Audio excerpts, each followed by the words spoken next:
What's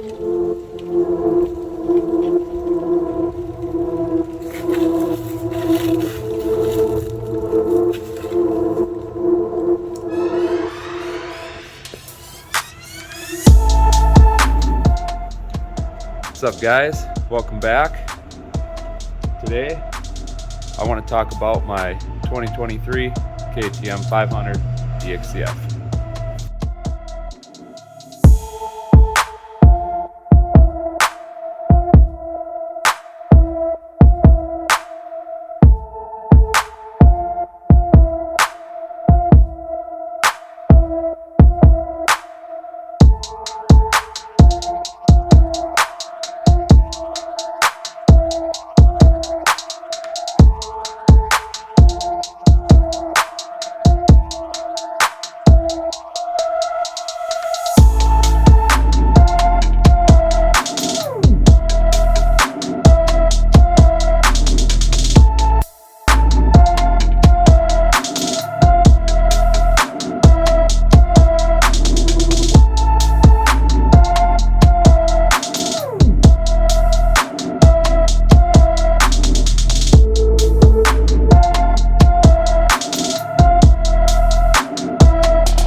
Let this thing warm up a little bit, and we'll get on the road.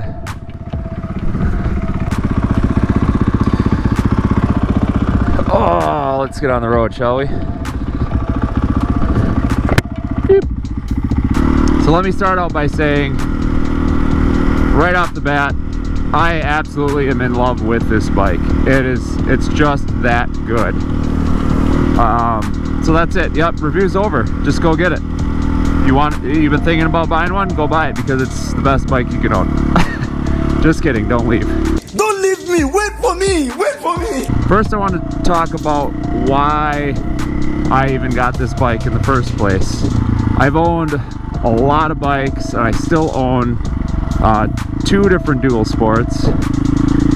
And the reason I went and got this bike is because I really needed a do-it-all bike.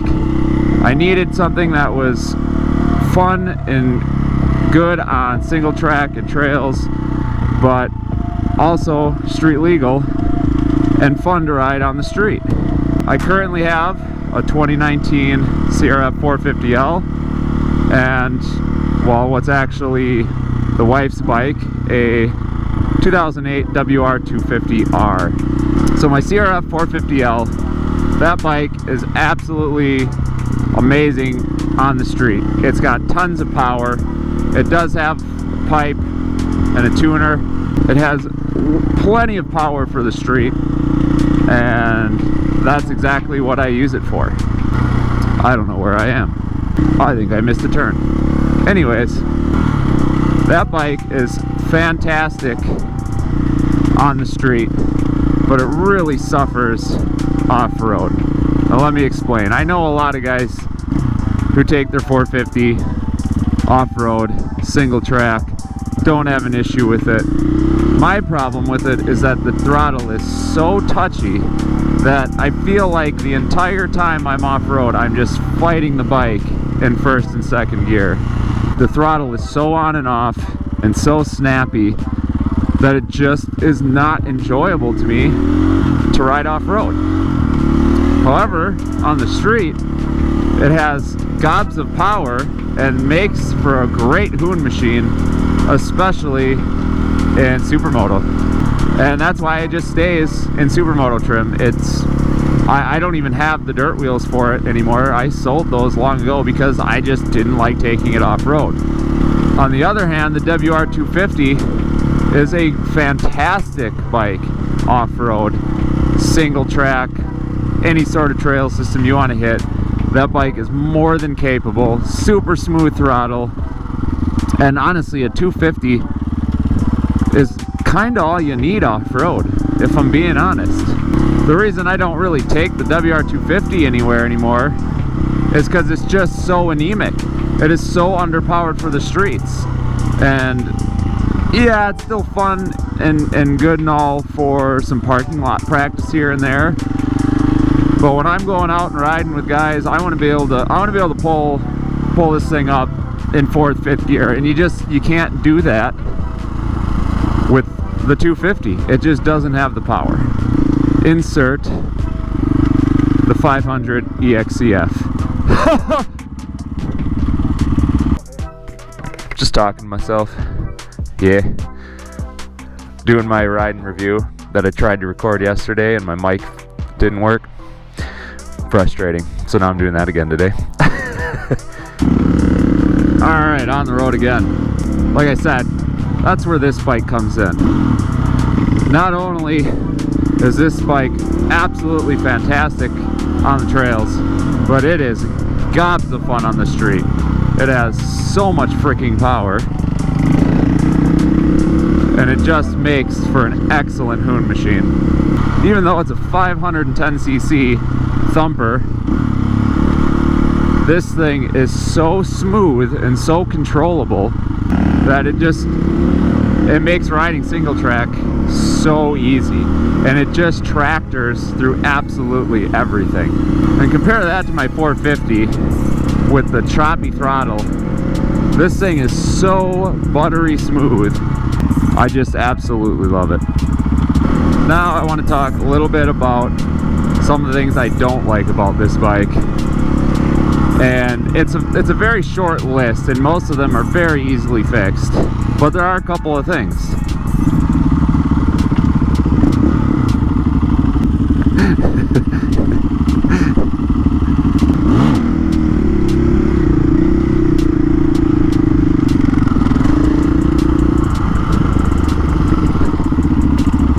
Now, the number one thing that I don't like about this bike are the tires. These tires are absolutely garbage. These are the stock tires. They're the stock TKC 80s from Continental, and they're just terrible. On top of that, in case you do own a KTM 350, 500, there's actually several bikes that come with these tires. There is a recall out on these, and yeah, because they tend to just fall apart and crack, and it's just not good. And I probably shouldn't be riding around with them on, but you know, it's the end of the season. You got to do what you got to do. But again, that's an easily fixable issue. Just buy yourself a set of Dunlop D606s, Pirelli MT21s, whatever. Mix and match them, what a lot of guys do. Easy problem to fix.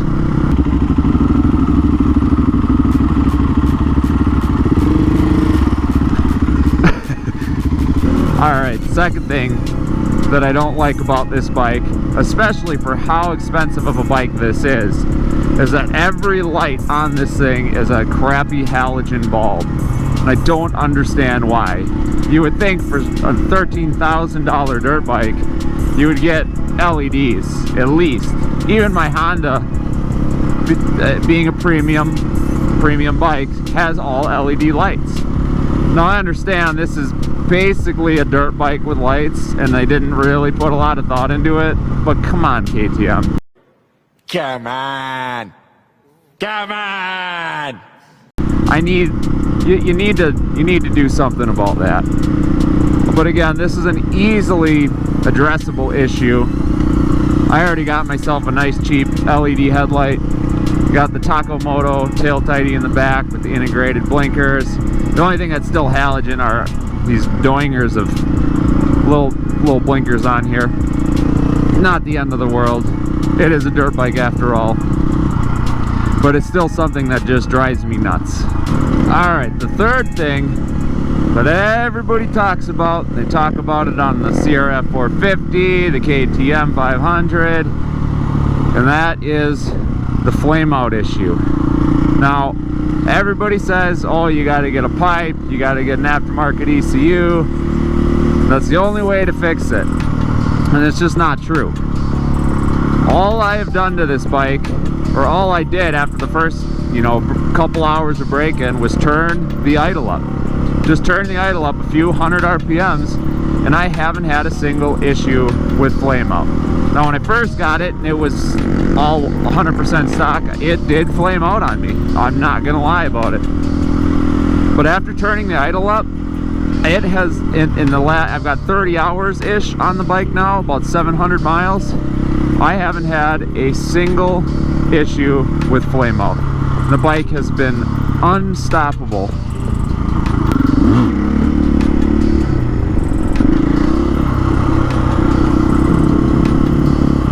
Oh, well, while we're stopped waiting, I might as well talk to myself in a parking lot and maybe get some weird looks, but whatever.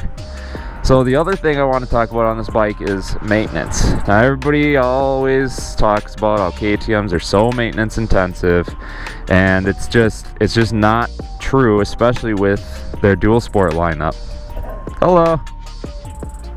Now you compare this to my Sierra 450L. Now, when I first got that bike, I thought it was maintenance intensive, but it's really not in the grand scheme of things. Now, my Sierra 450 is supposed to do oil changes every 600 miles, valve check every 1800 miles, which honestly isn't that bad. And when you compare it to this, it's almost exactly the same. This thing is 500-mile oil changes.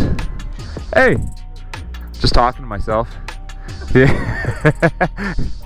Dude, we're going back to Carson and you're wheeling that thing. You gotta give her that preload. It's all about that timing. It's push, clutch, throttle, pull. Oh yeah. Alright, now that I don't have to feel like a weirdo talking to myself in company. But yeah, maintenance on this, really, it's not that bad. The other thing that's persuaded me to get the 500 over, say, the 350 or something, was not only the power for the streets, but because of the ease of maintenance on their single overhead cam motor. You got to give it to the KTM engineers for how they designed the head on this motor, because it just makes maintenance so easy. Doing valve clearance checks and valve shimming is the simplest thing compared to a lot of other bikes that I've had to do the valves on. Even on the 450, having to remove the whole cam and everything just to get to your buckets and shims. I mean, it's not hard, but it takes so much time and it's such a pain in the ass. Where compared to this bike, it's so easy. You can literally slide the pins out of the lifters, pull the whole rocker assembly out, and get to your shims just like that. It's just outstanding. That is the big reason I went with the 500 over the 350. Oy. Oh, that was a 400, yeah. Logan. Logan that we rode with, he's got a newer 400. And yeah, he stunts the shit out of that thing. I mean, 100's a big difference, though. Yeah, I mean, I don't know. I'm gonna try it. Yeah, definitely gotta test the brake out first.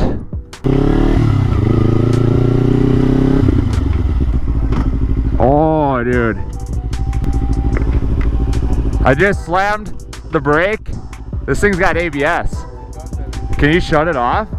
I don't know if it'll let you wheelie with ABS on. I mean, I'll try it once or twice. I don't know if it'll let it come up though.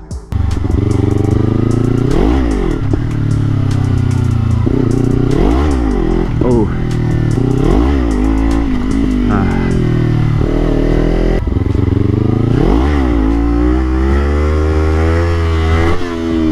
There we go. Starting to get the feel for it now. One more try.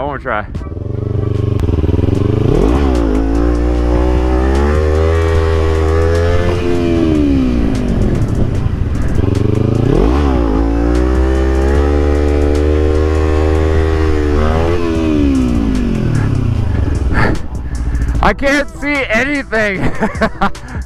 It's so weird. I'm like trying to peek through here and shit. Yeah, that's it.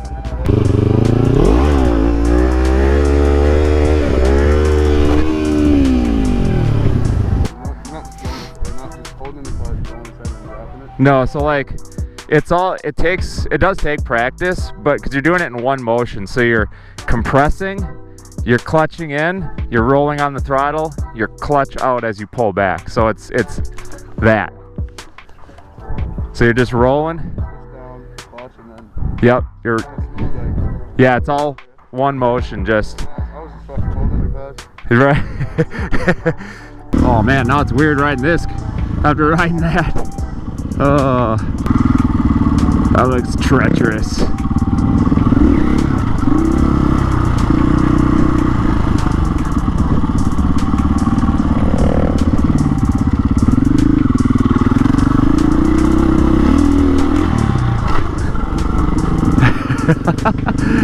And look at that, just like that, we're off-road. Oh.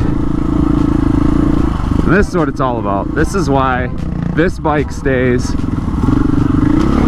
in dual sport trim, because being able to do this on a whim is the greatest feeling. So yeah, I mean that's pretty much it. Kind of brings us to the end here, because there's not much else that I can say that's bad about this bike. And most of these things are all easily fixed and easily addressed. So, I hope you guys